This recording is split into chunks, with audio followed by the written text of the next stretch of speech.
This is the Tom Barnard Podcast. Listen live weekday mornings, 8 to 9:30, or anytime you like as a podcast on the Tom Barnard app at tombarnardshow.com or wherever you get your podcasts. We are back, ladies and gentlemen. Tevin is stuck somewhere in traffic. So you said there were a lot of accidents? Is that what you said? Yeah, I had a lot of it looked like they were attempting to, one, salt the road. Two, there were some spin outs for whatever reason. The roads weren't awful today. And then just I had a few cars that were broken down on the side of the road. So it was drive good for 5 minutes and then a dead stop. Let's crawl. Let's all look at the car that's on the side of the road. Sure. And then we can drive another 5 minutes and then rinse and repeat. I understand that completely, ladies and gentlemen. And by the way, I just saw an article. If you know the Oscar Mayer Baloney jingle by heart, you could get paid. So let me just set everybody up. You ready? Yeah. I wish I were an Oscar Mayer wiener. That is what I'd truly like to be. For if I were an Oscar Mayer wiener, everyone would be in love with me. Okay, send me the money. Let's go. I just saw that. Nobody could have responded yet, could they? That is the real jingle, by the way. That's how the jingle went. Believe it or not, my email has not gotten a ding in yet. We haven't gotten a response from a email into the show, so I'm sure that'll be any second here now because I know the Oscar Mayer brass are hard at work listening to the show each and every morning. Let's go. You see what happened? Catherine just let the dog in, and now the dog wants to get out. Catherine! Oh, my goodness. The dog wants to get out. Thank you, my dear. Okay. There's no question about it. I just, I've come to the discovery that people... What'd you say, honey? Would you please come out? She said we need a doorman for the dog. We do need a doorman. Now we won't go out. Look at this. 9:03 a.m. No, it is 9:03 a.m. You're absolutely right. He wanted to go. Yeah, there we go. Now we find it. He wanted to come in. Then he wants to go out. Then he doesn't want to go out. Amazing. That dog is so spoiled. It is unbelievable. I love the dog, but my God, he's spoiled. 13 years old he'll be in January. Good care of him, though. Oh, yeah. Jesus. The king of the world. Right. Okay, the version of the Oscar Mayer jingle that I think they should go with is the Dean Martin version. I can't wait for this. Exact same words. It's just, I wish I were an Oscar Mayer wiener. That is what I truly like to be. Because if I were an Oscar Mayer wiener. Sing it, Dean. Everyone would be in love with me like you in the front row. Okay, there you go. Where's my money? Send my money, because nobody sang that jingle before I did. Get off your ass and get it done. So I'm going through a situation this morning. It looks now like somebody hacked into my account or something. I don't know what it was. Oh, no. I said I was being censored by Facebook. Catherine said, no, it looks like I'm not being censored by Facebook. Why did I ever agree to go on digital? It's just a massive headache because everybody is. Here's a good example. Again, you and I have to do things the way they want us to do them because so many people cheat at the way they do them. You and I have to suffer by taking 5 different angles at it to make sure it's right. I'm getting really tired of people and their filth. Get off your ass and get a job. How about that? Right? Yeah, because I was told this morning I was censored and my Facebook stuff was going to be taken down. Now I'm finding out, thank God I know Doug Sprinthal, who'll be in today, by the way. But he said, no, it has not been. So I got some hacker telling me that it's like, go bother somebody else. And it started out, and I was already talking to AJ about this. And the reason I wanted to sing that jingle is to cheer up because, my God, I checked the news, the newspaper, the television, and social media. All I see this morning is hatred for one another. Why you want to waste one moment of your life hating anyone else unless they've done something like murder your sister or something, then I could understand it.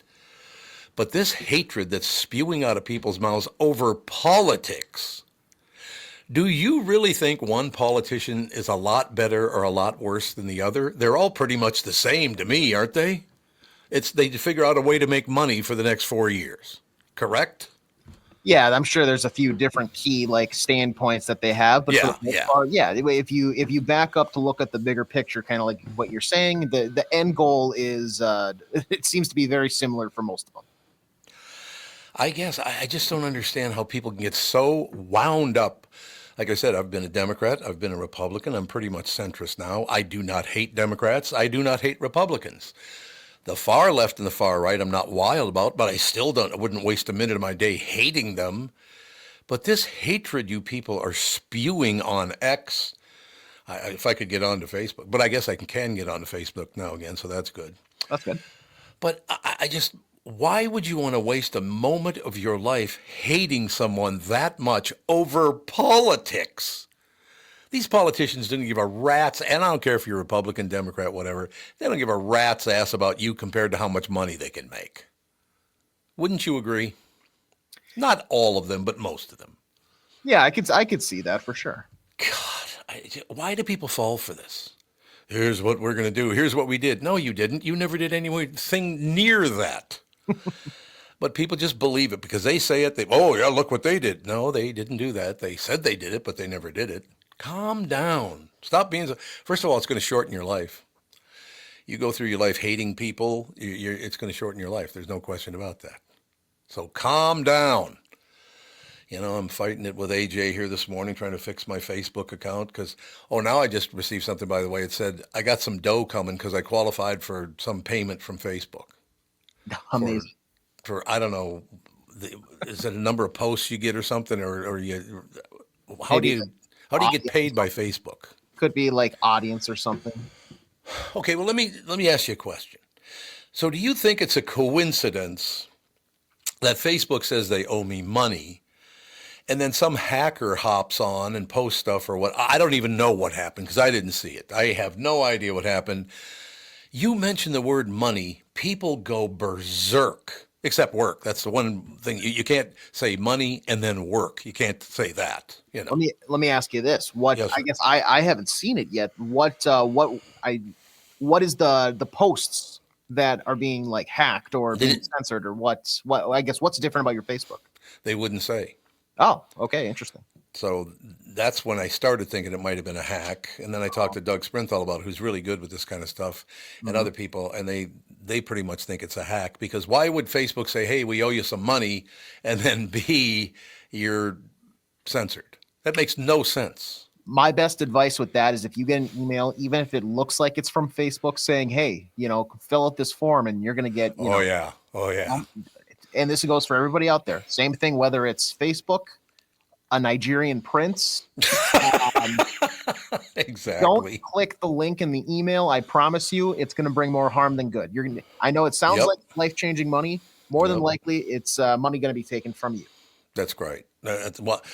Here's the problem we've run into. If you could send us a check for $250, then when we send the $500 back to you or whatever the amount is, I'm just making amounts up. So you'll get your $250 back plus another $500. It's like, yeah, right. Uh-huh. What it's like, I need this payment has to be all in Target gift cards. That's pretty much true, isn't it? And I understand some people are going to be convinced that that's whatever, but at the same time, let's have a little common sense. When are you paying a bill of some sort with right? Yeah, I don't know. I think you're absolutely right about that, but I get why. I suppose you had the highest rated morning show in America. Boy, am I being treated like shit because of that now, because apparently it was released by somebody that it was the highest rated morning show per capita in the history of the United States. Now am I getting shot at by every angle?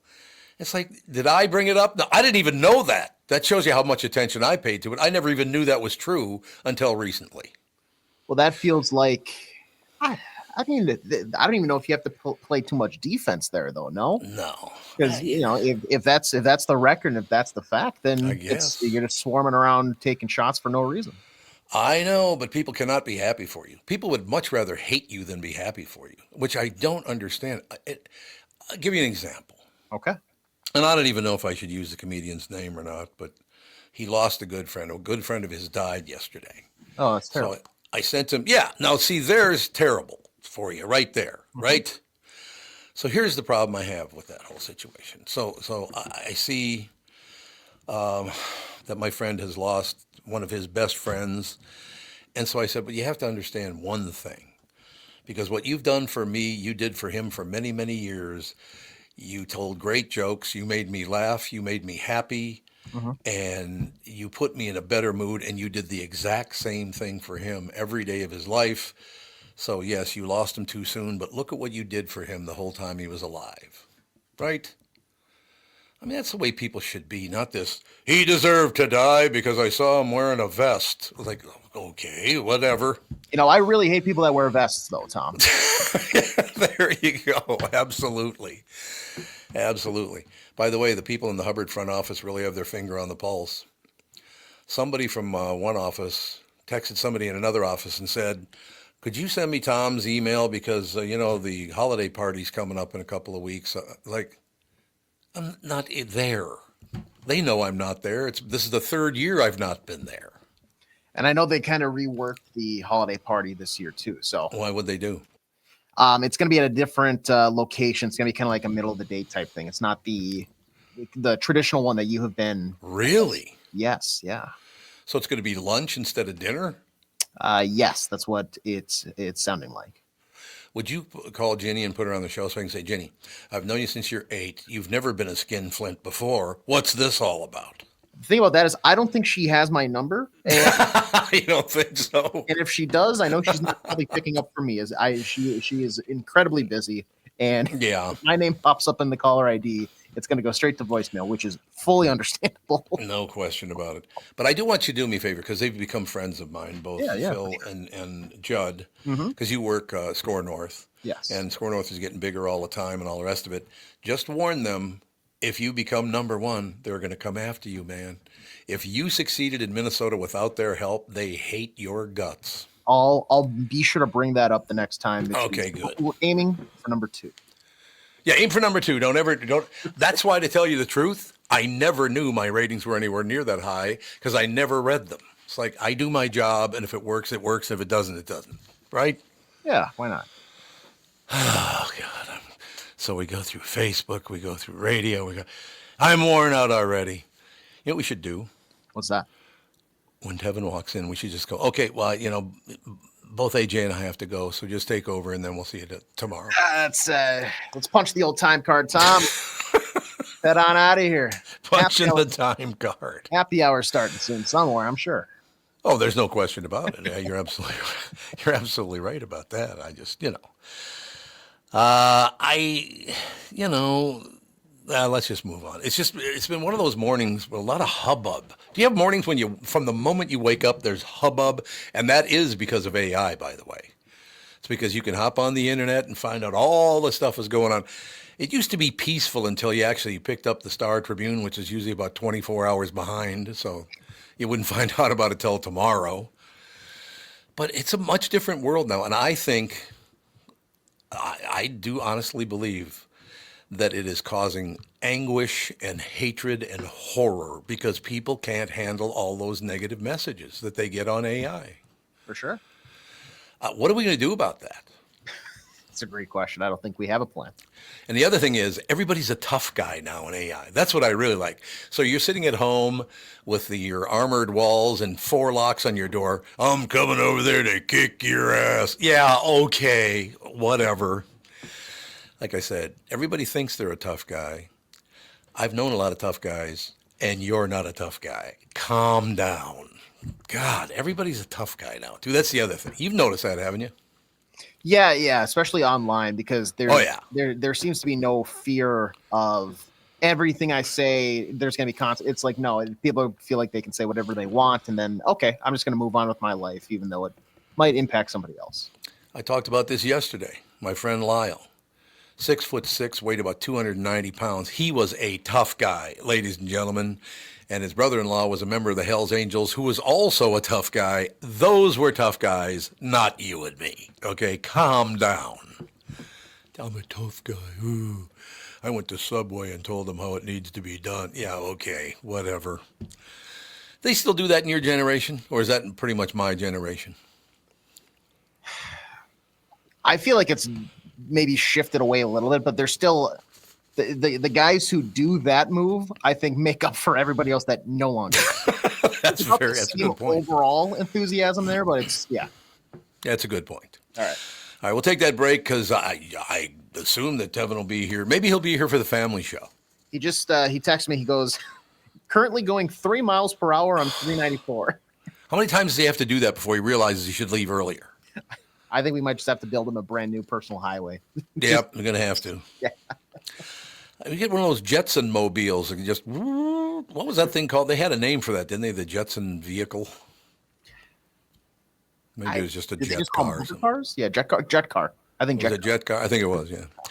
We'll take a break. Be right back, ladies and gentlemen. Does thinking about retirement make you uncomfortable? No, today it does not, believe me. Sometimes the anxiety from wondering if you've saved enough can be overwhelming, but what if I told you that you could ease those tensions in just 48 minutes? My guy, Josh Arnold, Mr. Money Talk, can sit down with you and get you on the right track for your financial future.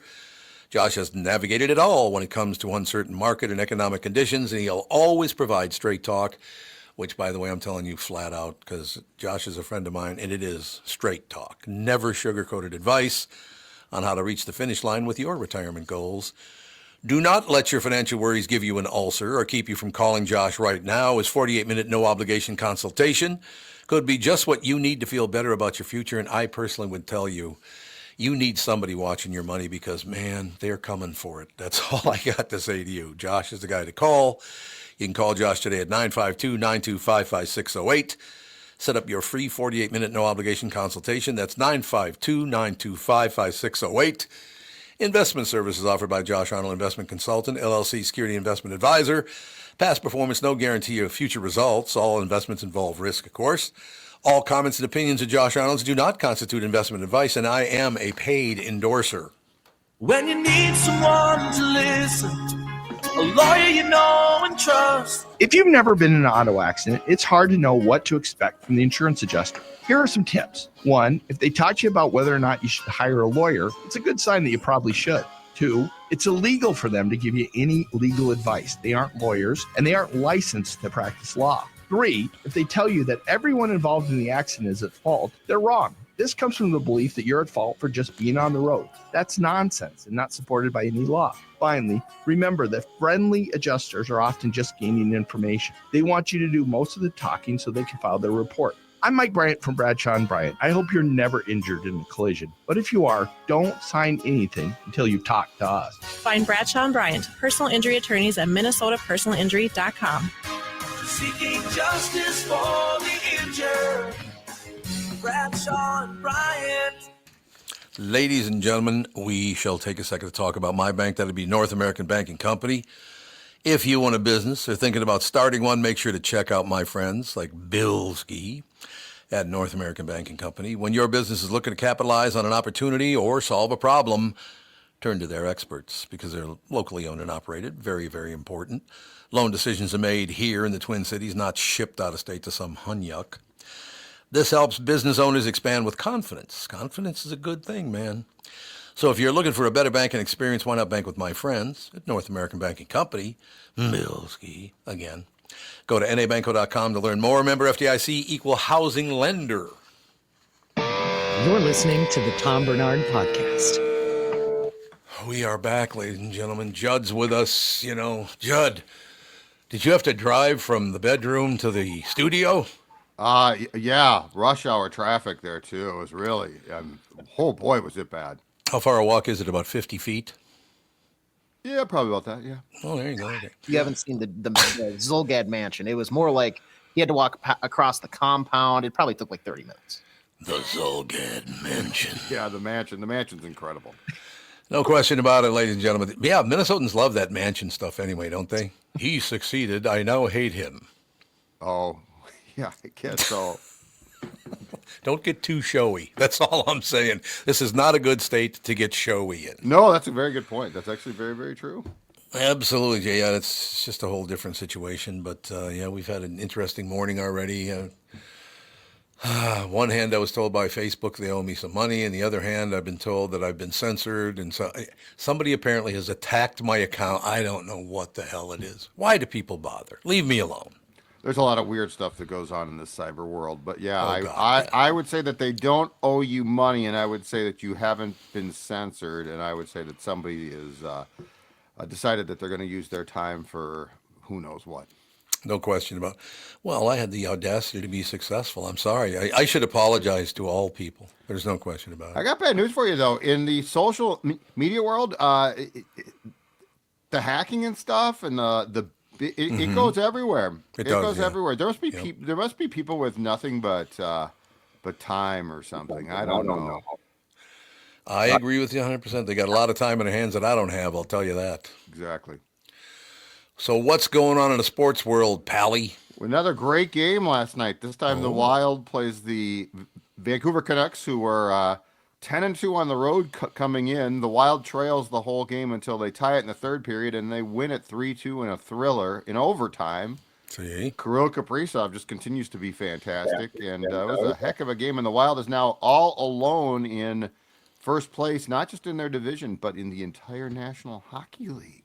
Really? 38 points is good for first place in the entire league. That does not suck if you're a Wild fan.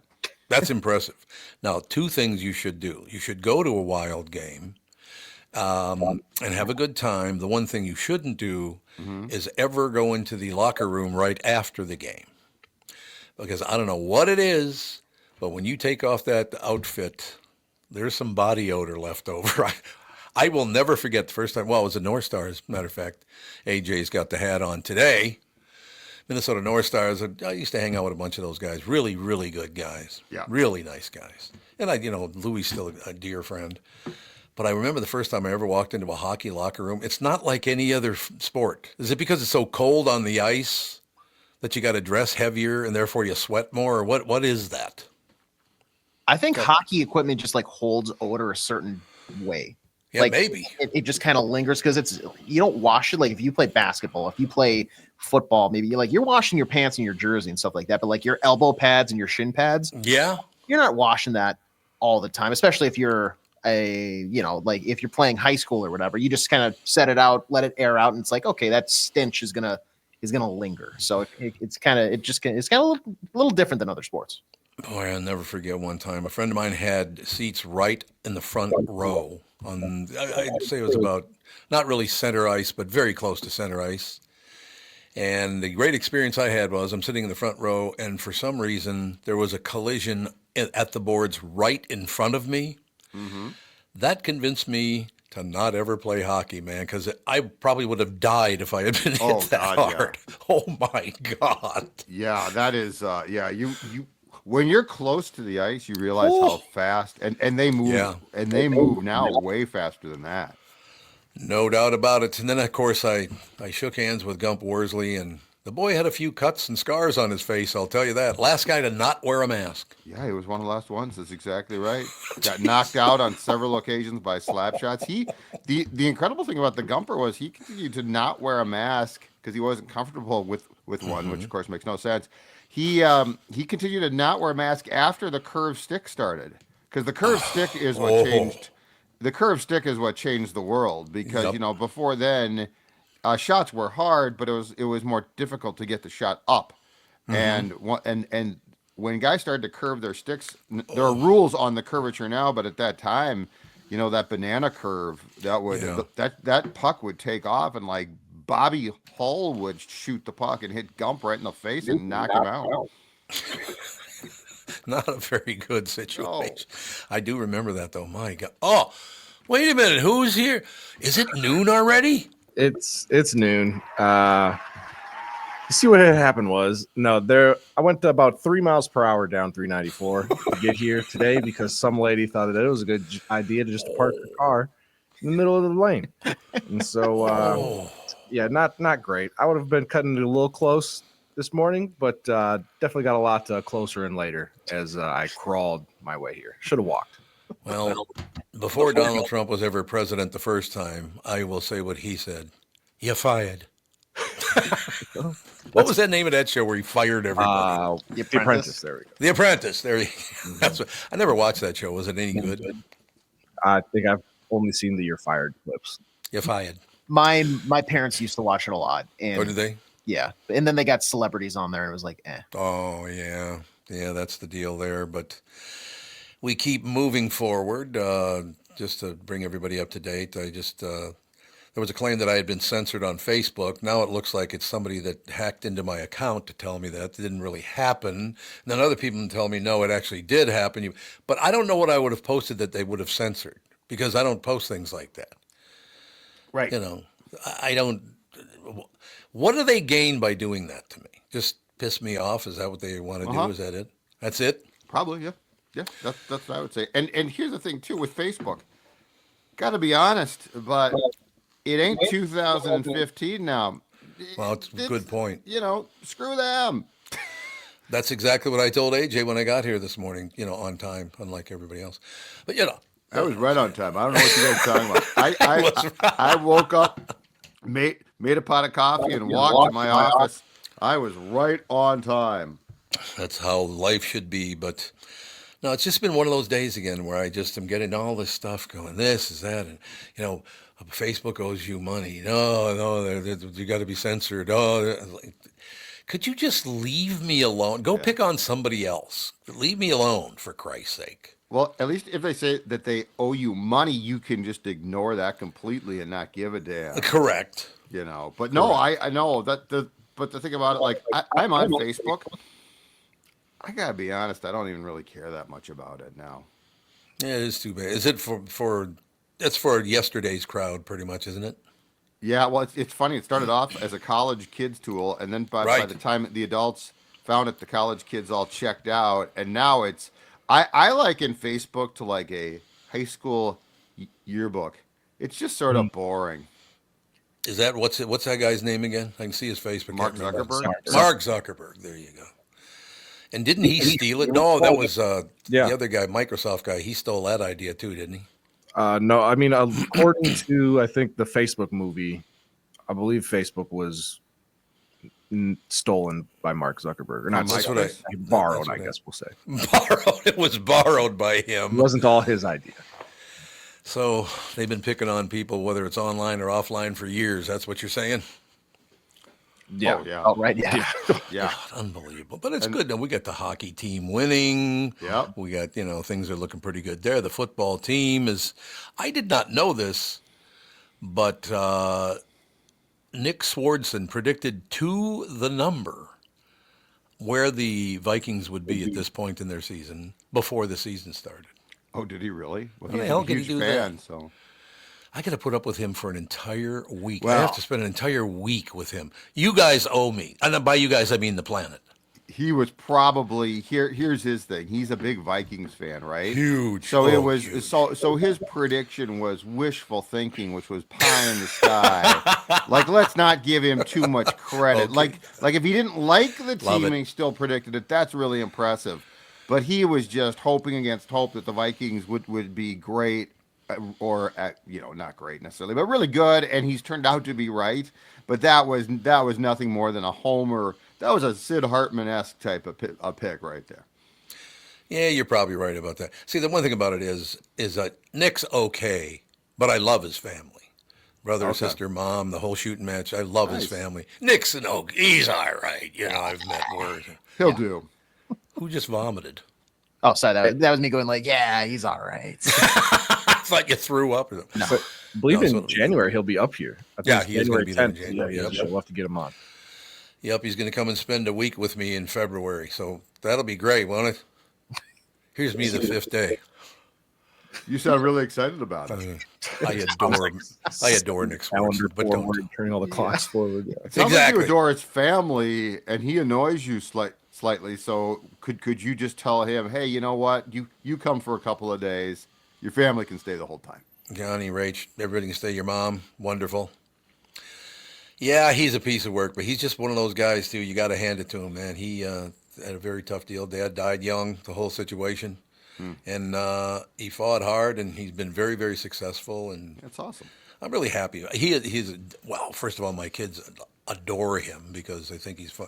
I don't think he's all that funny, but my kids and wife do. But the great thing about it, like when he called me yesterday, I was talking to him, and Catherine said, "Who are you talking to?" So I handed him my phone and said, "Here, you can find out for yourself." I hear him say something, all of a sudden it's like, "Oh, Nick, how are you?" All of a sudden, the world is all bright and wonderful. Well, okay, Catherine, you pill. So Nick is the the answer to turning the Barnard family day around, huh? We used to be Louis Anderson, but unfortunately we lost him. There are a lot of guys like that, man. Louis was great. Man, was he funny. Oh, Louis was... Well, although the first thing he ever said to my wife, have you ever noticed, Catherine, that Tom's kind of self-involved? Yeah, thanks. Thanks a lot, Louis. That's Louis, though. That was Louis. That was in a nutshell. Louis. There's no doubt. I adored him, and I saw him cry a couple of times, get you crying because he, lost a friend or whatever it was, and just, I don't know, man. I'm kind of glad that I wasn't in town when he died. I don't think I would have been able to go to that funeral. I don't go to funerals anyway. I never do. Enough. My mother's was the last funeral I ever went to. Do we call them a celebration of life now? Celebration of life when you die at 11? What kind of celebration is that? Yeah, that's not a celebration, that's for sure. No, well, I mean, give you an example of that. Chad Hartman, actually, I lost my brother Troy, and 24 hours later, he lost his dad. Sid died like 36 hours later. That was a bump in the road right there because Chad's a very dear friend, great guy. And Sid did live a great life, but yeah, that's a tough 24 hours right there. Except one problem. Last time I ever saw Sid, I was sitting in the Sid Hartman booth at Murray's because they put me there. I didn't ask to sit there. Yeah, they put me there. All of a sudden, about a half hour in, I hear, who the hell are you? What are you doing sitting in my booth? He didn't recognize me, first of all, because he was like 101. And then secondly, I was taking up his booth. Well, you were taking up his booth, technically. Well, I've seen the booth. I think I sat in the booth once. Sure. There was a Tom Barnard booth there, but they kept tearing the little sign off, so they just stopped posting it. No, really? That's a true story. No kept kidding. Tearing the sign off. Oh, some of these nut jobs on the the far edges of the left and the right, they just... If you do anything right, they hate you. Wow, but I didn't know that there was a booth there and they kept her. I'm actually a little bit surprised now that if they tore your name off, they weren't tearing Sid's off as well. Well, they pretty much love Sydney, though. Well, a lot of people got upset. I don't know if the public always did. The Murrays did. What was the Murrays Pat and Tim and... Oh, wonderful people. I love Murray's from day one. I mean, geez, I love that place. I was very despondent about this is probably 10, 15 years back now, Tom. Do you remember they were going to originally tear it down and rebuild something? And I'm like, you can't do, No. And of course it's Minneapolis, so of course they could do that because they tear everything down, but it got spared. I mean, that you walk into that room and it is 1955. Yep. And it's just wonderful. Oh. My favorite servers have all retired now, but Sure. I mean, they were there for 60 years, for God's sake. But remember, you guys might not remember this, but back in the day, you would walk into the men's room, and there would be an attendant that would hand you a towel after you washed your hands. Oh. What do you think of that action? You know what's funny is I have seen that in Chicago and New York. I'm trying to think of the last time if I've ever seen an attendant now in a bathroom here. The thing I hate about that, though, is that you never know what to tip them. Yeah, and it's more common at night. So places that are open till like 2 a.m. because they're like, we want to make sure nobody's drunk in here throwing up in the bathroom. So they have an attendant but they still got the mints and the cologne and all that they hand out. So love it. All right, Judd, I know you got to hit the road, but just another brilliant performance. I thought you brought home a winner, so that's all we're asking. Thank you very much. Stay strong in the face of Facebook and Twitter and Blue Sky and Threads and MySpace and your space. Stay strong, Tom Barnard. I'll try my best, Judd. Thank you, sir. See you guys. Bye. Have a good day. Take a break. Be right back. K&L Surplus and Ammo is your one-stop shop for all things firearm related. Located on Lake Drive in Circle Pines. Been there. Wonderful place. Jim, the owner, has over 25 years experience, offers honest value and great prices. Yes, I did say great prices. With free shipping on a huge selection of handguns, shotguns, AR, and conventional rifles. Over the years, K&L has established the buying power of larger stores, and that's what keeps the cost down. So if you're looking for a firearm and need stock in some ammunition, go to K&L Surplus and Ammo on Lake Drive in Circle Pines or online at www.klgunstore.com. The past several years have been the craziest in the history of the car business. The pandemic, supply chain, and chip issues all causing extreme inventory shortages that led to, well, predatory pricing. Some dealers charge thousands of dollars over MSRP. We never played that game. I'm Jim Paul of Valley Buick GMC. We knew that would leave a bad taste in a customer's mouth. More importantly, from an integrity standpoint, it was just wrong. So what about the current market? Inventory and pricing. Valley has their best inventory in years. Really all the Buick and GMC models. Even the previously hard-to-find Yukons, HD pickups, and Hummer EVs. Plenty of deep discounts. Many with factory rebates and low-interest financing. Then it's a good time to buy? It's a great time. We're welcoming our previous customers back, as well as anyone else that felt the treatment just didn't feel right the last time somewhere else. Valley Buick GMC in Apple Valley and Hastings or valleycardealers.com. Car buying without the bad aftertaste. My Pillow is glad to announce their Christmas extravaganza is finally here. Get this season's flannel sheets for as low as $59.98. They won't last long, so get them while you can. The famous My Slippers. I love those My Slippers. They haven't been on sale for over a year. Regular price of $119.98. Now only $59.98. The six-pack towel sets are back in stock. Extremely limited quantities, only $29.98. With hundreds of My Pillow products, there's something for everyone on your Christmas list. From bathrobes, duvets, quilts, down comforters, and so much more. So go to MyPillow.com, call 800-516-5146. Be sure to use promo code TOM to save on all My Pillow products. For example, flannel sheets as low as $59.98, or the six-pack or six-piece towel sets for just $29.98. But that's not all. They're extending their 60-day money-back guarantee until March 1st, 2025, plus all orders over $75 or more ship absolutely free. Go to MyPillow.com or call 800-516-5146 today and use promo code TOM. This is the Tom Barnard Podcast. Listen live weekday mornings, 8 to 9:30, or anytime you like as a podcast on the Tom Barnard app at TomBarnardShow.com or wherever you get your podcasts. Channel 5's Chris Egert, brought to you by Mr. Money Talk, Josh Arnold. Call Josh today for your free 48-minute evaluation at 952-925-5608. Oh, look at that hairstyle. Pardon me. What's wrong with my hairstyle? I didn't say it was anything. I said it's a good hairstyle. You did not. You had a tone. I did not have a tone. I said nice hairstyle. You definitely had a tone. So, okay, here. If I did have a tone, it'd be, nice hair. There, that's my tone. Hey, in all seriousness, I want to let you guys know it's a breaking story that we're just learning more about right now.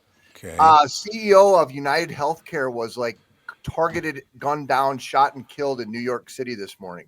Are you kidding me? No. Oh, God. So it's UnitedHealthCare. It's not UnitedHealth Group. Just to clarify, that's a subsidiary of UnitedHealth Group. But this is a local guy from the Twin Cities. 50 years old. Shot outside Midtown Manhattan after 7 o'clock this morning. He was not staying at that particular hotel. I guess there's video of the suspect because it's New York City and everyone's so that we're just learning about this in the last couple minutes. So I wanted to let you guys know. Do you know if it's a fatal shooting or is he's it dead? Oh, that's not good. Way to pay attention. He said that about 10 minutes ago. Sorry, I was trying to type down the details as big as possible. So I was no worries. There we just put a story up on our website. Got a little more detail than that, but the New York Post reported it this morning, and then just in the last couple minutes, we were able to confirm everything through ABC News. So, you talk about, not knowing what happened yet. If he was targeted, they're implying that he was targeted specifically. Big insurance healthcare company. Somebody denied claims somewhere along the line. Somebody's data. The company is involved in big data breach earlier this year. Who knows? But yeah. Because if it was a situation where he was doing something, you know what I'm saying. He would have left before 7 o'clock in the morning. And what I'm saying is, if he went to that hotel for a little, he left before 7 in the morning. So I doubt that was it. And that's, exhaust all possibilities, right? But I don't. Right. Yeah. Again, though, I don't want to. Really don't know what family. We think he's married, but I'm not. Well, actually, I take that back, Tevin, because we thought it was a different last name. So I'm not sure. I don't want to. What do you mean? So that wasn't his last name? No, his name's Thompson. We had a different name for a spouse because before we were clear on what. So anyway, it's all just kind of going down right now. So that'll be something for folks to keep tabs on later today, because I mean, obviously thousands and thousands of people who work for that company in the Twin Cities who work in the Twin Cities. So I used to live right across 169 from about a block east of there, from the United Health Center down there. Yep. Unfortunately, well, that's, I mean, and you think about that, 7 o'clock in the morning, you guys usually get shot, later in the day, at night, all the rest of it. 7 o'clock in the morning sounds like there was a hell of a plan there. Well, I mean, if they knew he was on coming out of the hotel. Yeah. It looks like, according to the New York Post, he was arriving early for a conference, allegedly. Yeah, because he wasn't staying at that hotel. Yeah. So it's not he was shot on the way in, not the way out of the hotel. Yeah, that's what it sounds like. Jesus, that's a tough row to hoe. And Tevin, yesterday you were asking about the Hotel Ivy lawsuit. Mm-hmm. So the civil suit was filed. Jeff Anderson, prominent local attorney who handles a lot of these types of cases. So the Hotel Ivy's former owners are accused of failing to intervene in a sex trafficking scheme involving that Tony Lazzaro guy a couple years back. The attorneys are saying that staff ignored red flags despite being trained to have to identify signs of human trafficking. Mm-hmm. So they have to do that training, which is mandated by state law, but which is kind of messed up. Reporting that activity is not mandated by state law. So you have to learn how to identify it. But when it comes right down to it, the state doesn't require that. So I don't know. That seems like a kind of loophole that somebody should probably figure out and change. Yeah. The law. Do you have a list of the former owners' names? I'll tell you the name of it. Heartland Ivy Partners and Wisherman Partners. They no longer own it though. Right. So that's those. Go ahead, Tom.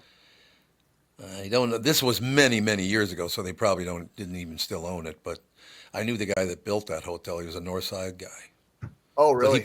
I doubt that he owned any part of it. Yeah, that when was you a got long like partnership and right. That implies. I don't know. I guess that doesn't mean it's out of town, but it definitely there's more than one person involved in it. So. How about that? You're going into a meeting and get shot to death. Jesus. Yeah.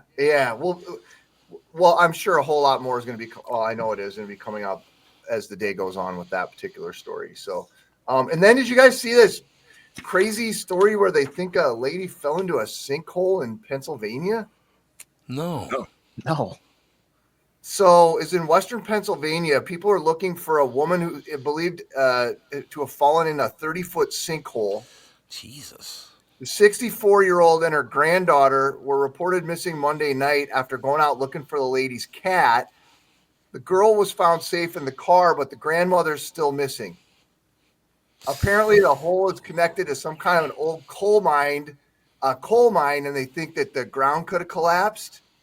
And that she's in there, but because it's a coal mine and she's further down, like the possibility is she could be alive because it's warmer down. True. That far underground. Anyway, isn't that a weird one?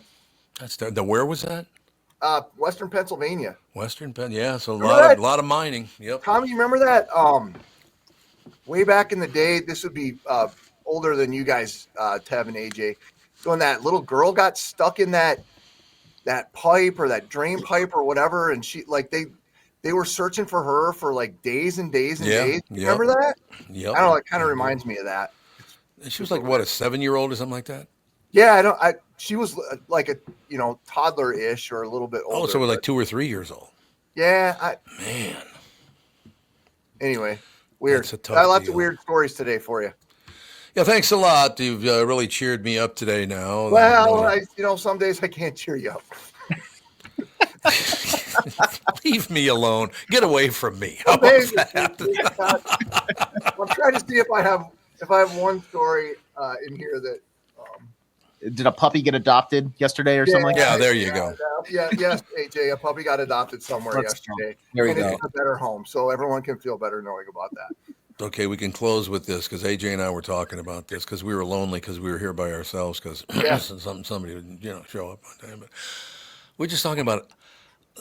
I cannot believe in the newspaper, on television, on the radio, and certainly on Facebook, all the rest of X, all the rest of them.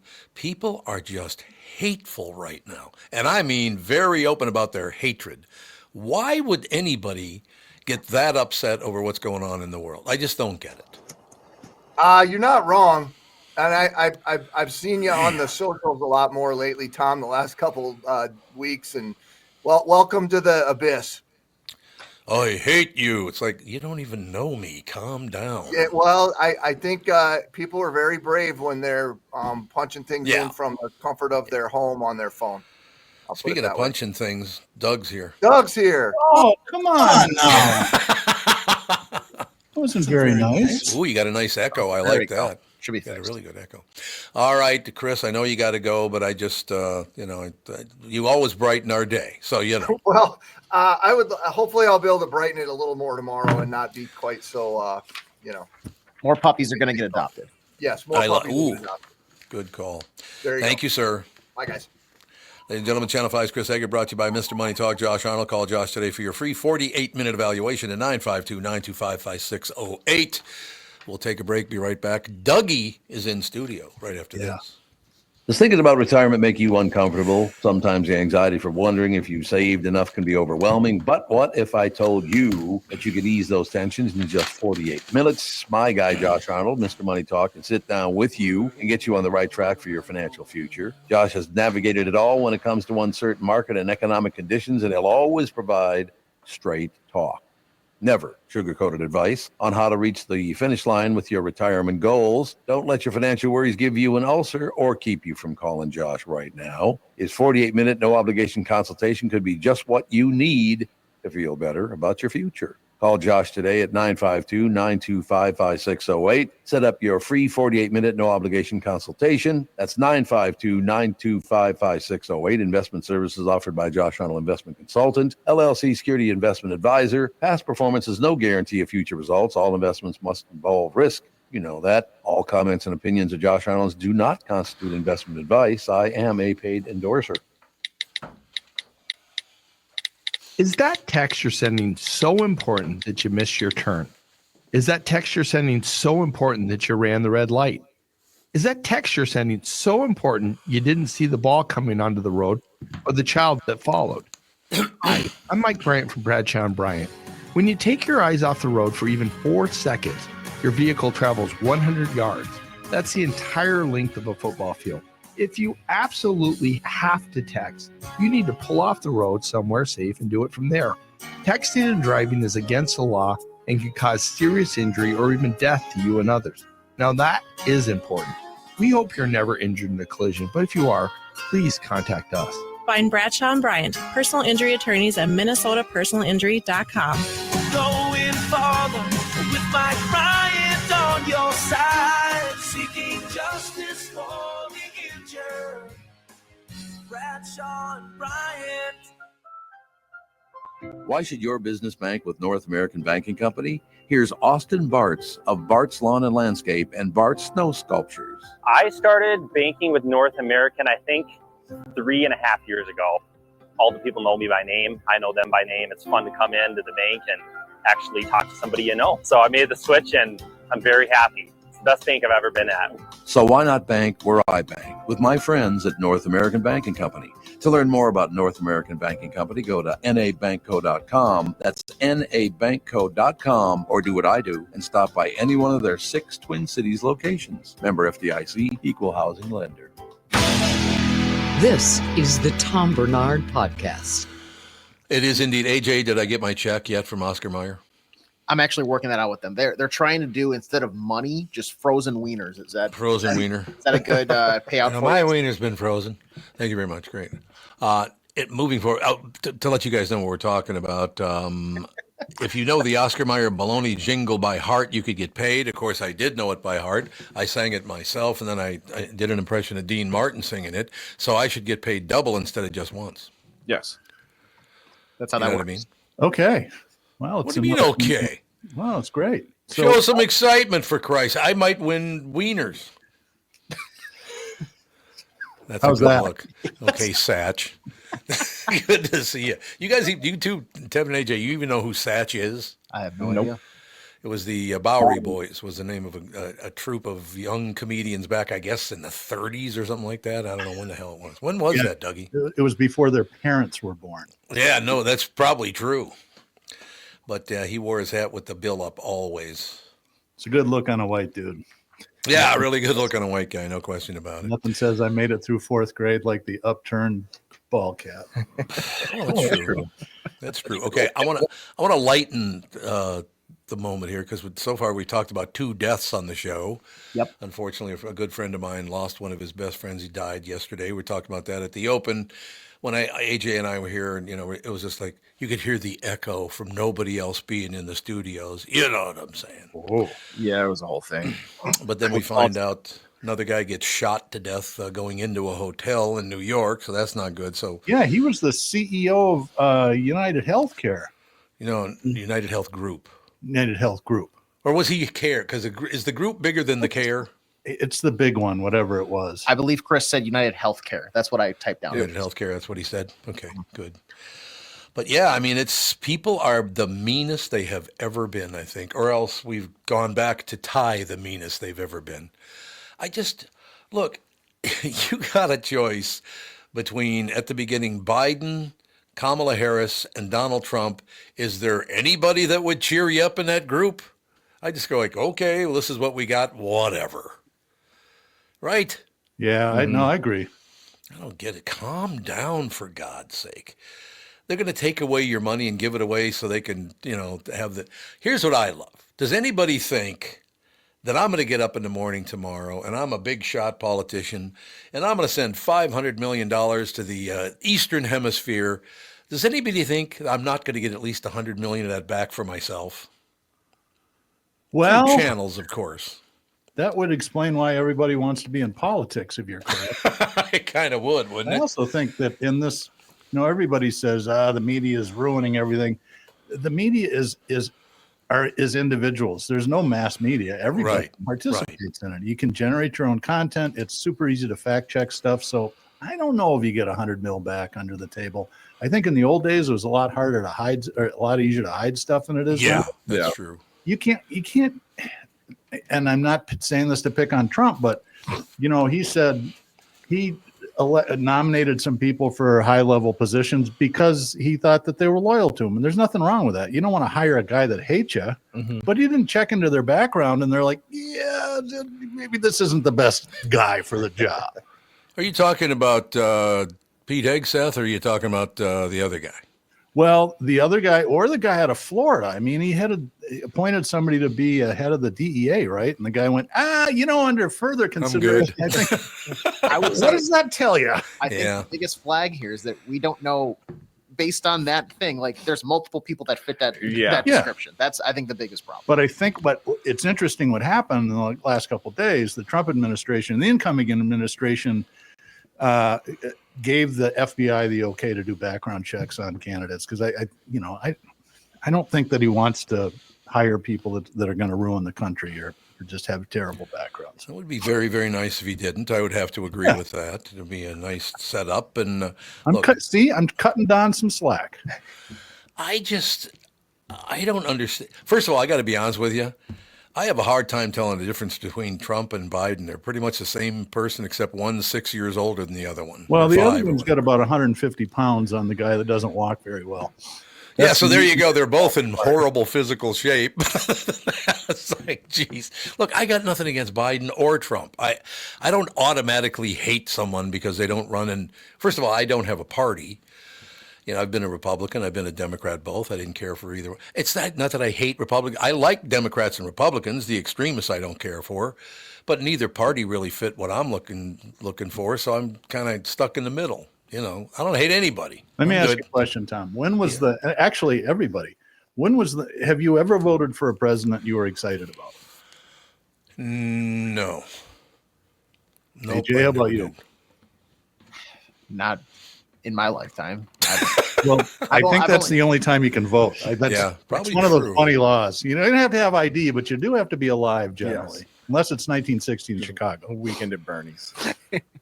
You know, the thing about that is you have to look back. I was only, I think I was 11 years old when JFK was murdered. And so the presidency to me has just been this disaster.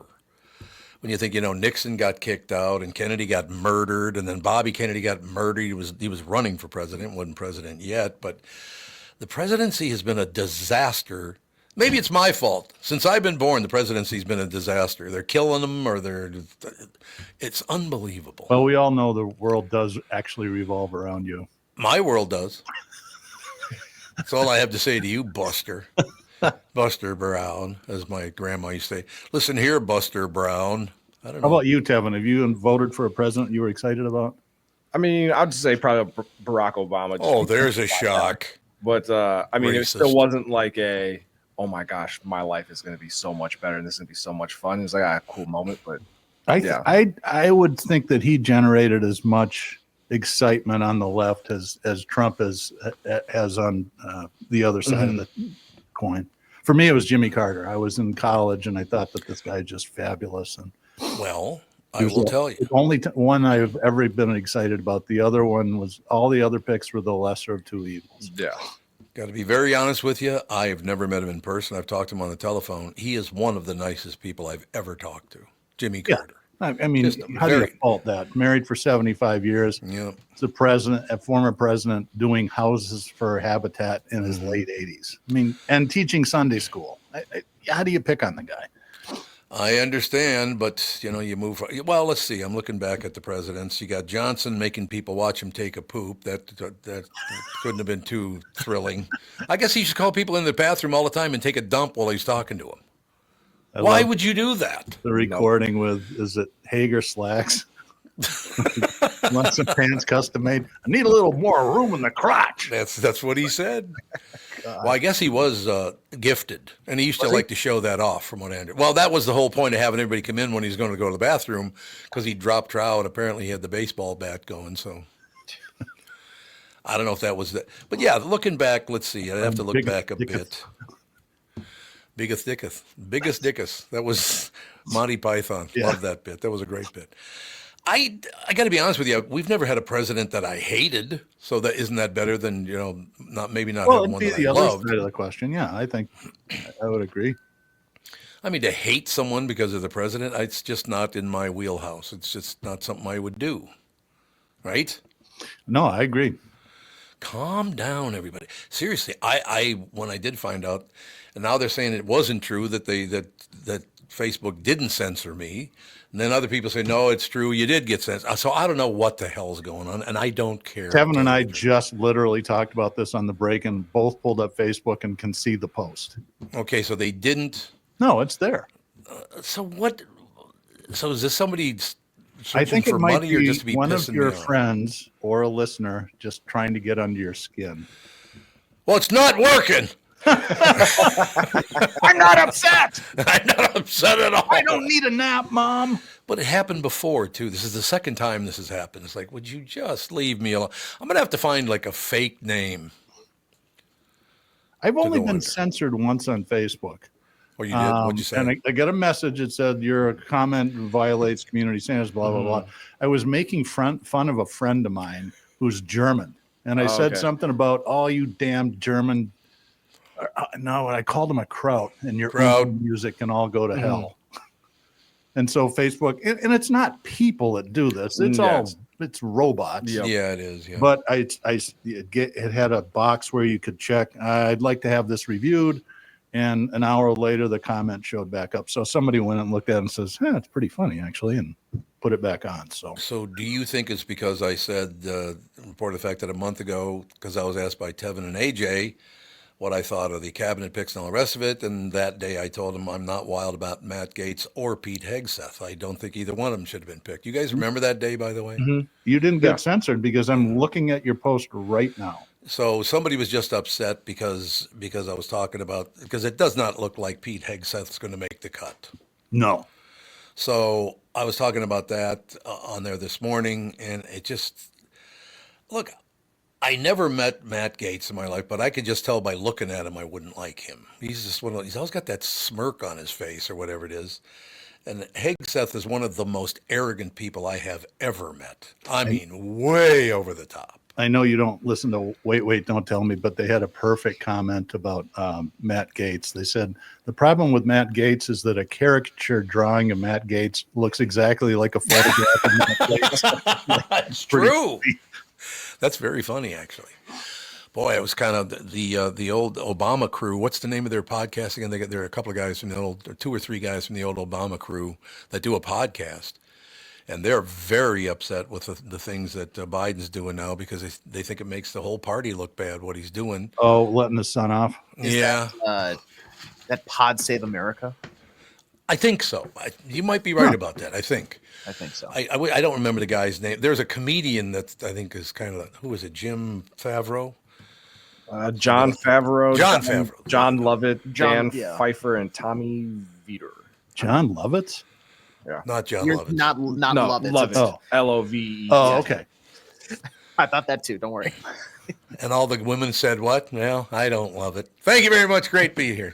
But yeah, they were like starting to tear up because of what Biden's doing with this whole deal. So right now, I don't care if you're Trump or Biden or Kamala Harris, you can't please anybody right now. It's just not possible. No. Everybody's pissed off at the world. I don't know why. I'm happy. I mean, I'm not happy I have to work with you guys, but other than that. Well, we could just turn your camera off. Good. Oh, I thought you just that you're just going to leave or something. I just drove here. How was it driving now? Because Devin, it took him about 5 hours to get here. It took forever, but I mean, the weather's fine. It's this miserable. I hate this time of the year in Minnesota. Yeah, because it's dark all the time, and then when the sun comes out, or if it does, it's just cloudy and gray and miserable. So, okay, got bad news for you. January and February are the worst months of the year for that. So you got some time coming. Usually, though, by middle of January, the sun comes out. It's these days where it's just gray and gross. I understand completely, man. Walking to school back in the day, that was a thrill when it was 30 below. Magnificent. But, great memories. That's all I have to say. Right? Absolutely. Great memories of walking around when it's 30 below? In North Minneapolis. Okay. Well, see, the great thing about walking around in North Minneapolis is 30 below. None of the thugs are out because they ain't coming out when it's 30 below. Oh, no. Crime is down. Well, it is. It is way down. Yeah, good. Now we got to take a break so I can laugh at that for the next 10 minutes. We'll be right back right after this. My Pillow is glad to announce their Christmas extravaganza is finally here. Get this season's flannel sheets for as low as $59.98. They will not last long, so get them while you can. The famous My Slippers that haven't been on sale for over a year. Regular price of $119.98 and now only $59.98.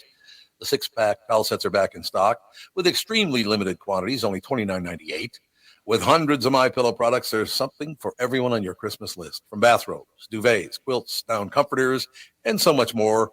Go to MyPillow.com, call 800-516-5146. Be sure to use promo code TOM to save on all MyPillow products. For example, flannel sheets for as low as $59.98 or the 6-piece towel sets for just $29.98, but that's not all. They're extending their 60-day money-back guarantee until March 1st, 2025. Plus, all orders over $75 or more ship absolutely free. Go to MyPillow.com or call 800-516-5146 today.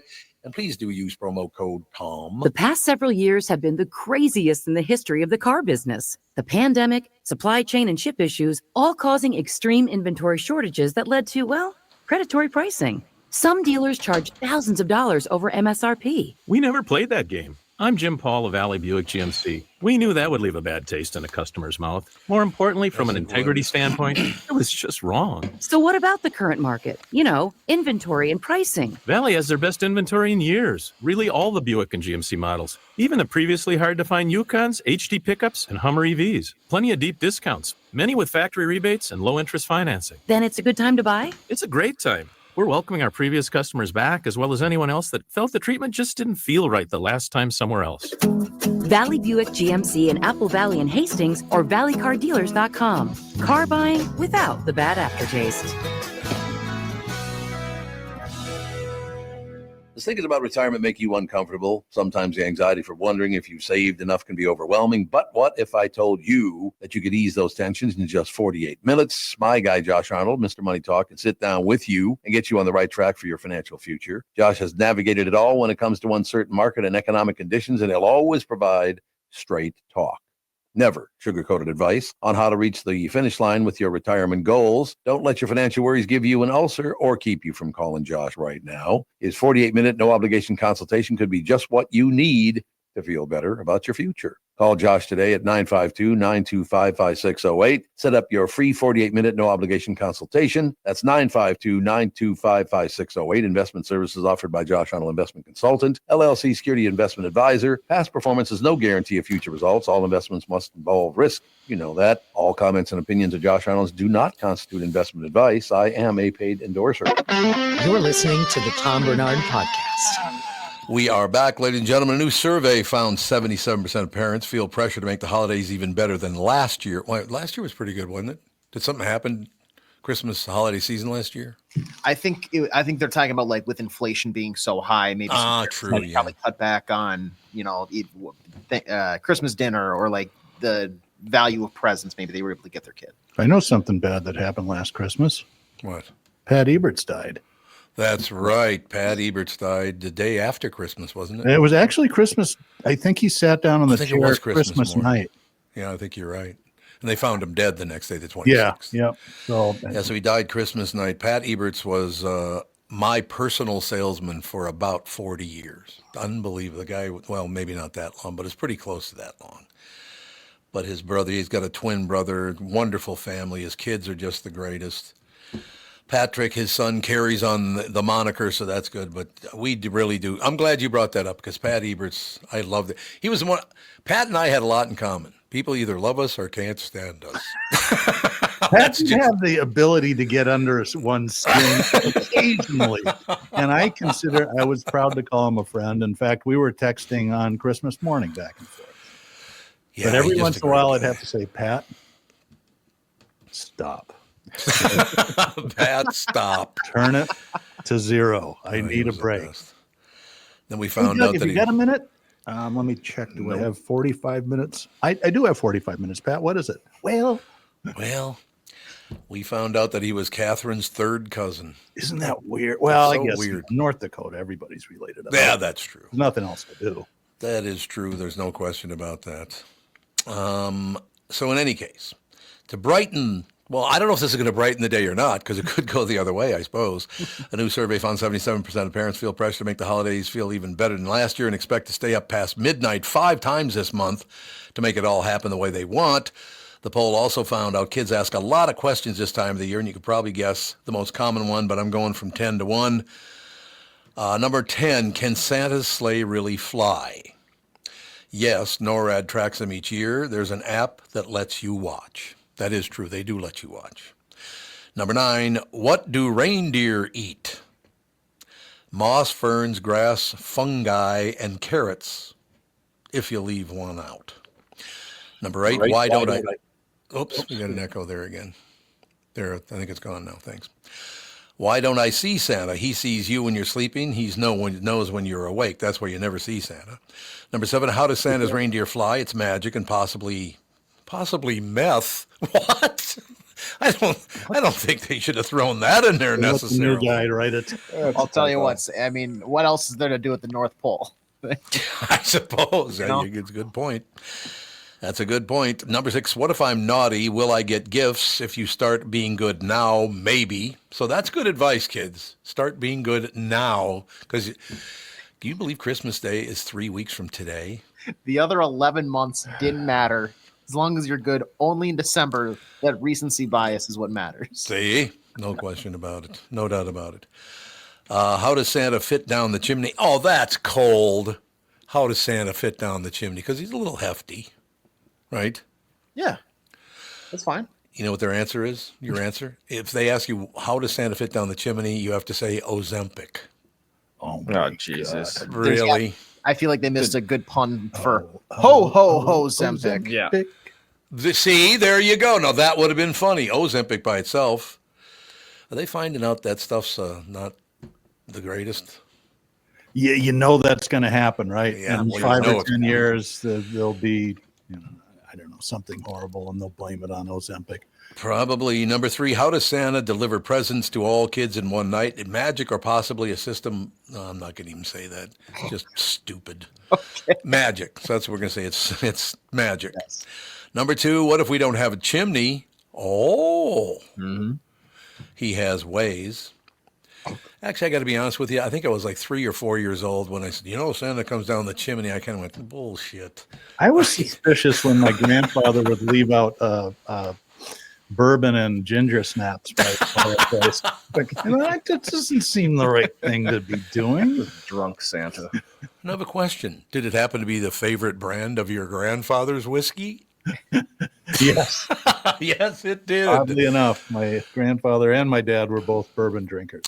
If we don't have a chimney, he has his ways to get in, so don't worry about that, kids.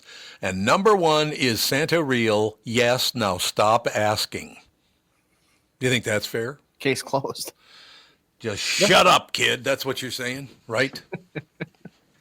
Yeah, basically just get in bed by like 10 o'clock. I totally hooked all 4 of my kids one year on Christmas.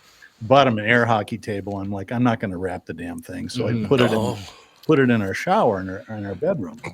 And as we were unwrapping presents, Sarah called me from the other room, and I was pretending it was Santa Claus. I'm like, hey, how you doing, Santa? The kids are like, you know Santa Claus is? Yeah, I know a lot of people. Oh, you did? Yeah, we do have a class 2 chimney, and you had a class 3 gift, so it didn't. Where did you? Hey, kids, go into the bedroom and look in the shower. Oh, that's cool. We got an air hockey table. Thanks, Santa. Hey, Santa, I got to run. Have a great day. I got all 4 of them. It was just awesome. The greatest. No question about it. And, of course, where I grew up in North Minneapolis, a third of the population, kid, Santa's bullshit. Like, yeah, great. Thanks. Thanks a lot. I got the Josh Arnolds of the world turning on me. Way to go. Typical.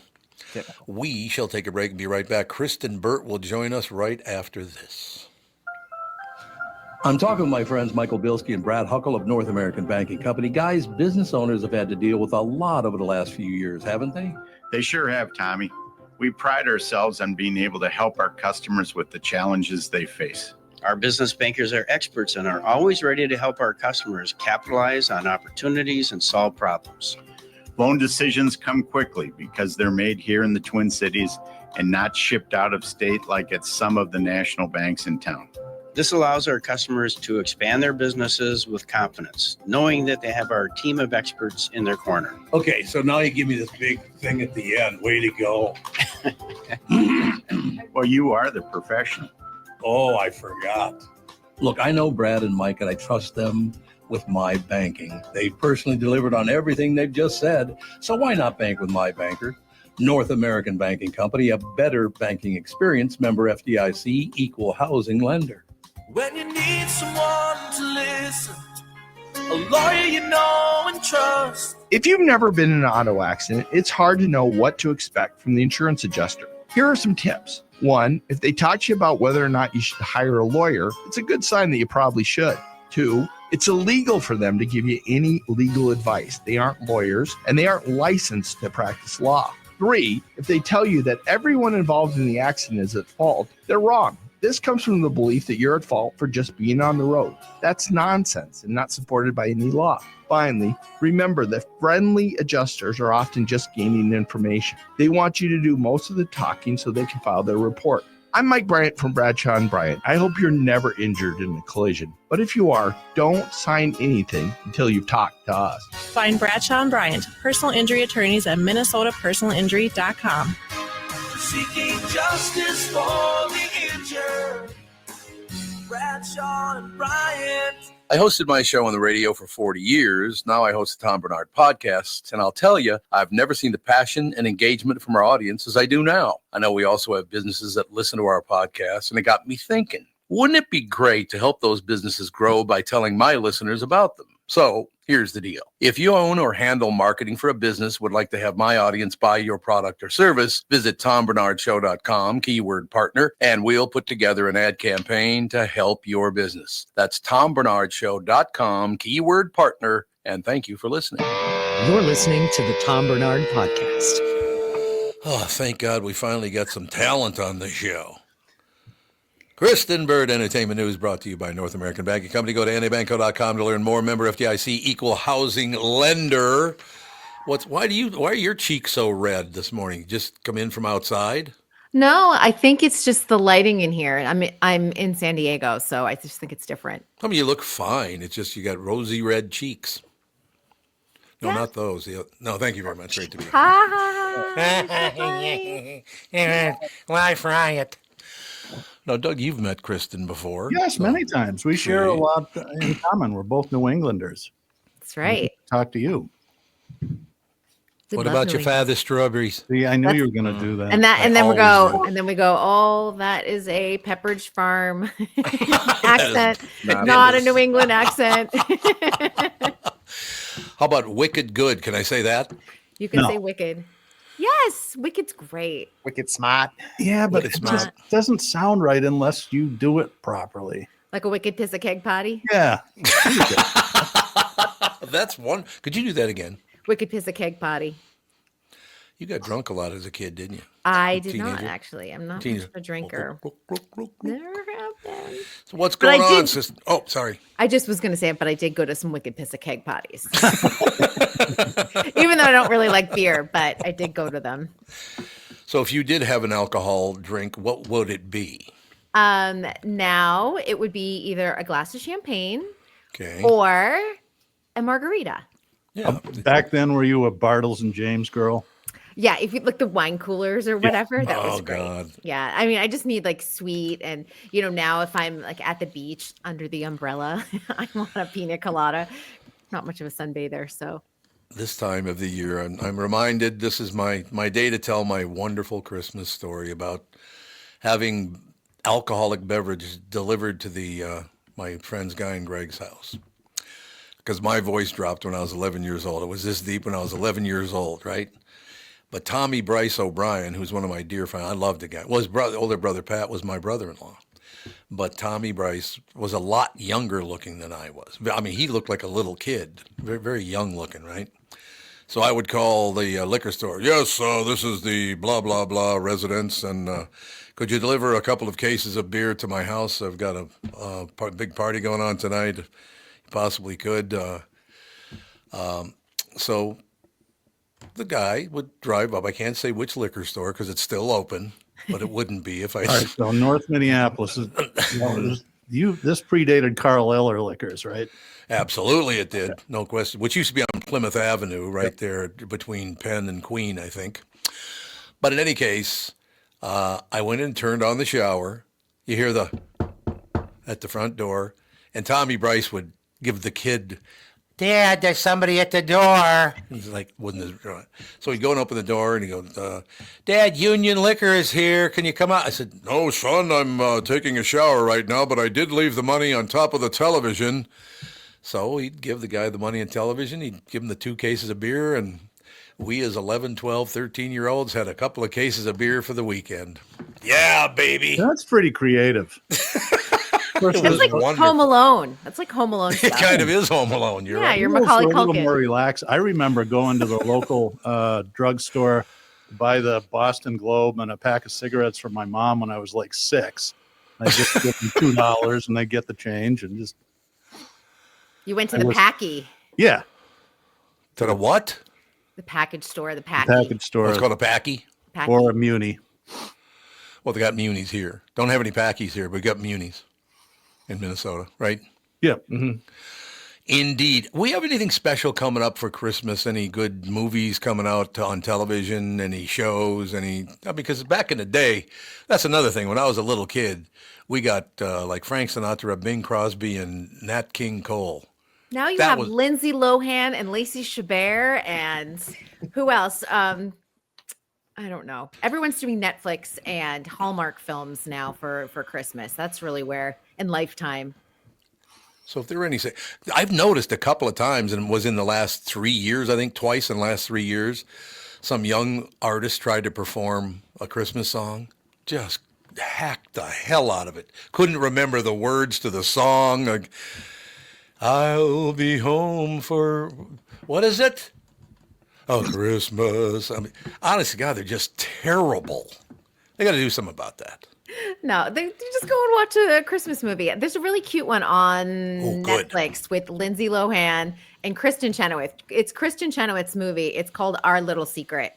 And I don't know how much I should spoil, but it's about it's about two people who formerly dated and they go home with their new significant others to their family and they happen to be dating a brother and sister and all chaos erupts. Wait a minute. So this couple is dating a brother and sister and don't know it?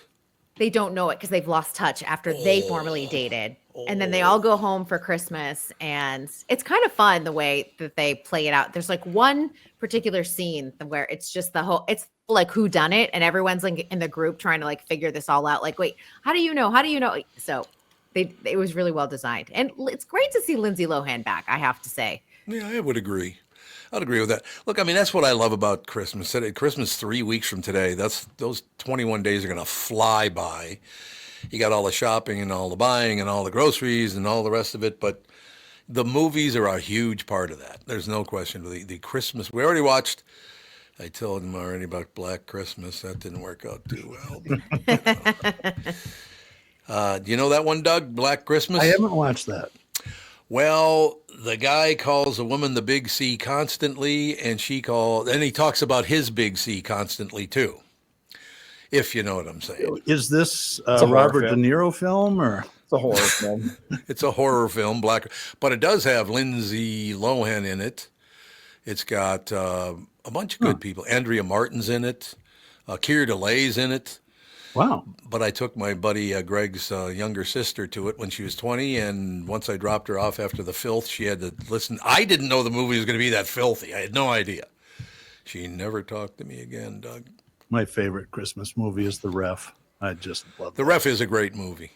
That is a good movie. There's no Judy question Davis about it. kills it when she's hammered with the wreath on her head, trying to the 14th century Christmas dinner. It's hysterical. I love Elf. I'll never get tired of Elf. Yeah, You know, that's good too. He nailed it. I usually don't like his stuff at all. It's just too over the top for me, but he nailed that role. It was And great. James Caan as like the Yep. grumpy father is like just perfect. I mean, they're so polar opposite and it's just delicious the way Mhm. they do it. And I don't know, there's just something I think it also captures like the magic of New York City at Christmas. I think you get the feel of like Central Park and it's Yep. Macy's, but I don't think they call it Macy's. And you just get the feeling of what Macy's is like at the holiday season. Christmas in New York, it's hard to beat, It honestly. is cool. We were out there, I think it was 2009, over for a week and a half over Christmas. And it is cool. I love Manhattan. I really do. Can't Yeah. live there, though. Radio City Christmas show is incredible. I went and saw it again right before the pandemic, so 2019. I hadn't seen it in a while. I had a friend in it, so I flew in and I was like, my gosh, I living in LA where there's no snow, it just feels different. And then when you go to New York City and you see the Christmas show and you see Rockefeller Center and the skating rink and all the windows on display, it's pretty magical. Are you trying to annoy me by bringing up my Christmas story in New York? What good thing happened to you, Tom? It was just a thrill. I was at the steakhouse. I won't name the steakhouse because it wasn't their fault. But let's remember that I was only, I believe at the time I was having dinner there, I might have been 31 years old, something like that, maybe 30, 31. So we're eating at this beautiful restaurant, and I mean, very expensive place. And I look over, and the guy at the next table has got not one, not two, but 3 napkins shoved in his shirt. So he's got 3 napkins hanging down, and he's just gobbling his food down and spitting it out. And he's Is just his name Mr. Creosote by any chance? No, I did find not out his Monty name, Python though. joke. Because the guy looks at me, and I kind of go, man, what the hell are you doing like that, right? He calls over the maitre d'. The maitre d' comes over to me, and he says, sir, if you wouldn't mind, let's just pay attention to your table and not his. And I said, okay. And he leans over and he goes, that's Manny the horse. Don't annoy him. He's a hitman for the mafia. No. I dodged one that night, ladies and gentlemen. I'll tell you that. Did you guys take this to go? Did you guys Yes. see that there was a hit in New York today? Yeah. No. Yes. you The talk about the CEO of All the UnitedHealthCare. CEOs. We did hear that. From Yes, we Minnesota. did. Outside of the Hilton, which is right there in Rockefeller Center. So Yeah, I was just saying that's a nice part of town. And it's so crowded at this time of year, even at 6:45 a.m. Yeah. It's just really busy and bustling. And I was saying, is a direct hit. Yeah, that's a hit, isn't it? Yeah. I was I wonder like, what you could do. A guy from Minnesota, he's the CEO of one of the branches of United Health, UnitedHealthCare, and there's United Health Services, and there's a bunch of different United Healths, but it's all under one umbrella, I think, isn't it? Yeah. I believe. But I mean, to execute a guy at 7 o'clock in the morning on his way into a meeting, that's a little odd, isn't it? Don't you usually do that at night? You know what? I don't know. I'm guess they're thinking that even just foot traffic and things like that around the hotel Yeah. would be lighter, because I think Yeah. maybe more people are out and about in that time, because a lot of people go and see the tree when it's less crowded, even at like 10 Right. p.m. Right. So maybe they're just thinking the morning was the way to do it. I don't know. That's going to be a really strange story to follow. Well, Kristyn, you're from Boston. How many people have you executed? 0. Oh, she went 0. 0. Now, is that 0 or is that 1? That is 0. To the point.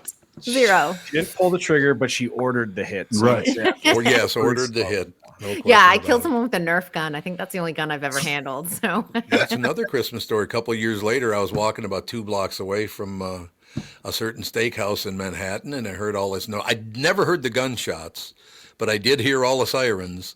I was about 2 blocks away when Paul, what's his face, got executed. The hell was his name again? Head of the mafia. You tell the story about every 6 months, and every 6 months. if we look it up, I do. I don't we? forget the name. I forget the name. But, you know, Paul Castellano? Something like that, Castellano, yeah. Well, Paul Castellano, and it was your buddy that killed him. Now he's dead too. He died in prison. Huh? Whitey Bulger. No, it wasn't Whitey Bulger. It was. I don't know what. Oh, he got executed though. Didn't they intentionally send him to an execution? Because he was sent to the wrong prison, they thought, but it was the right prison because he was there less than 24 hours later. He was dead. I just know that he was caught out here on the West Coast. So Yeah, he was. he's living Absolutely. living up the life in Santa Monica, the beach life after his mafia life. I gotta believe if you're in the mafia, you don't have a lot of boring days. I wouldn't think. No. Probably not. And really think about it. It is hard to hide when you are someone in the mafia. It's so obvious who you are. And even if you're like, I'm on the run from the cops or whatever, you still can't hide your mafia-ness. No, I know you're that's right. not a word, but you know what it's that essence, that core essence. It is that. Well, you guys, I've never done this, but I've heard a lot of people, and I don't know why. I suppose because it is at Christmas time, but they watch The Godfather in the Christmas season because a lot of the movies at Christmas time. That is true. Well, that's like Die Hard is always people go, Yeah. that's my favorite Christmas movie. Yep. And it's like, okay, yes, it took place around Christmas, but it's not a Christmas. It came out as a summer blockbuster. If it was a Christmas movie, it would have been released October 1st or later. Yeah. That is my theory. I will die on that hill. That's it. I'm gonna How die on many that hill. people? How many times did you hear after that movie somebody say, "Welcome to the party, pal"? Everybody was saying that after that movie came out. Who was he saying that to again? Well, welcome to the party, pal. There was I don't even remember. I don't even remember that line. Oh God, yeah, it's very famous, but I can't remember who he was talking to. He was very, very good in that movie. Didn't you think? Bruce Willis. Yeah. Yeah. I thought he was terrific in that. I liked that movie a lot. Action was his genre. He did really well in action. Yeah, I agree. Is he still alive? Yeah. Yes. He is. They just released photos from Thanksgiving with his family, and he's looking frail. I don't think he knows who anybody is, does he? I mean, he's struggling. I mean, I think he's in a late stage of dementia. It's very sad. And I mean, the nice thing is that his entire blended family has really come together. I know Demi Moore has been helping out with his second wife, because caretaking, anyone who's done any caretaking with someone with a brain disease knows how hard it is. So what actually is it? It's just dementia caused by what? He has frontotemporal dementia, and I believe he's got Lewy body dementia as well. Oh, yeah. So that is it's tough. And how old is he, Kristen? Is he 70? I want to say either like 69. Yeah, I was going to say like late 60s, but and it's the problem is though he was working well into they thought he had aphasia first. That was the first stage of the diagnosis, and then it's progressively gotten into like full-blown dementia. And when he was working at the LA Times deep dive that they did was devastating. He was working way longer than he probably should have. He was working on those direct to video type of films, working, he'd come in and he would make $2 million for supposedly like 3 days of work. And then they would cut it down to a half day because that's all he was capable of. And they were using an earwig and someone was just reciting the lines to him. And I wonder like what the decision making behind the scenes was between his agent and his family members, because they had to know something was going on at that point. Yeah. That's very, very sad because he was a hell of a talent. I knew some people that just loved him, spent a lot of time with him, and other people couldn't stand him. He was one of those guys. If he liked you, he was a great guy, and if he didn't, you knew he didn't like you. He and Sybil Shepherd hated each other on the set of Moonlighting. Right. And they had the greatest chemistry too on camera. Yeah. That's the crazy part about it. It was like electric, and then off camera, they wouldn't even speak to each other. No question about it. It's just, that stuff makes you so sad because he was a hell of a talented guy. No question about it. And he seemed like a good person, which is Seemed like it. even sadder. Yeah, a friend of mine is a comedian, stand-up comedian, became really good friends with him, and he does nothing but rave about what a great guy he is. No doubt about it. So He's got 5 daughters too. So 5. I didn't know 5. He's 3 of them are adults, so he's a grandfather because the oldest one has a child. Okay. And then the 2 youngest, they are probably like 12 and 10. They're young. Wow. Really? Mm-hmm. God, 12 and 10. I got an 8-year-old granddaughter, but I don't have any kids that are still 11 years old. You don't have a man. second wife who was significantly younger, and then you start the second family. That's kind of what happened with Bruce. I don't think, although that would probably make Catherine happy if I did, but Oh yeah, sure it would. You'd be thrilled. She'd be So thrilled, Tom. I just adore that one. She's not here, thank God. I didn't see her wandering around. But I saw think her you walk noticed her. by. Oh, did you? Yeah. Yeah, it's a good time of the year to admit. Tommy understands that I got very, very lucky there. Don't ever tell her that because it'll only get worse. You know what I mean? You tell her that all the time. I do. I adore that woman. A biggest secret is Hitler hated Jews, Tom. Everybody can tell her that you love your wife. And that's great. Catherine, Doug just told me you hate Jews. Oh, no, that's not what he said. He said you love her as much as he hated Jews. Yeah. I'm going to just get in trouble. I'll be quiet now. Yeah, way to go. But isn't that a good thing to be madly in love after 44 years? Absolutely. Yeah. I mean, I don't know if she is, but I am. It's a big difference. It might be a big difference, a big swing. I don't know. I'm not sure. I think she What do thinks you you're all right. Yeah. She'll keep you around. I'll keep you around, no question about it. So we keep going forward. Any closing words, KB2? If anyone wants to get into the magic of Christmas tonight on NBC, 7 p.m. Central for all of you Minnesotans, it is the Radio City Christmas tree lighting, which is always great. Kelly Clarkson hosts. Have you ever seen, well, obviously you two have seen it in person. Has anybody else on the show ever seen the Christmas tree in New York City? I've not, no. Oh, man, it's amazing. It's a bucket list item, to be honest, yeah. you guys. I know it seems like it's just a Christmas tree, but they're Christmas, Radio City, the Christmas tree lighting, all of Fifth Avenue. Where's that rank compared to the Alcatraz tour. Oh, the Alcatraz audio tour. Yeah. I'm actually going to put Christmas in New York ahead of the Alcatraz audio tour. Interesting. Okay. I went on a tour at Alcatraz, and we opted for the actual ranger to do the tour, and he was fabulous.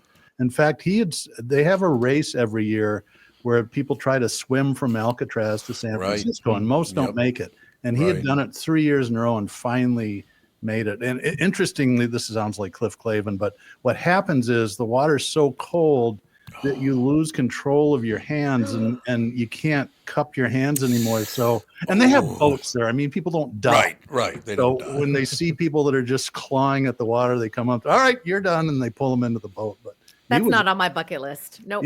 But he was a fascinating guide, and that is it was very interesting. And I'm not normally into that kind of stuff, but yeah, Alcatraz is a great destination to go visit. I know it sounds insane, but it is so fascinating. I've never done it. I've been in Catherine and I used to go to San Francisco every year because we used to go out to Napa Valley and all that stuff. But I've never taken. I got to do it because first of all, just to go through. This is where Al Capone got syphilis in this cell right here. That's got to be pretty interesting, I would think. Interestingly, the Native Americans overtook the island, I think, in that's right. early 70s, and they left all the AIM graffiti up there, and that's a whole separate story that you learned about in the tour. Yeah, it was very interesting. I like it. All right, any closing words, ladies and gentlemen? Mine was Rockefeller, the Christmas tree lighting. But you're right. That is, I look forward. That's tonight, you said? It's tonight, 7 p.m. NBC. God, wonderful. It's on Nobody Cares. I think people care about the Radio City. They do about that. Yeah, and Kelly Clarkson's the host, so she's good. She's fun. We'll look forward to it. Boys, anything else? I got AJ? No, I'm good. Got nothing? Everything's good? All right, family's up in about 10 minutes. See you later, KB2. Bye. Bye, Kristyn. Kristyn Burtt Entertainment News brought to you by North American Banking Company. Go to nabanco.com to learn more. Member FDIC, equal housing lender. Family's up in about 10 minutes.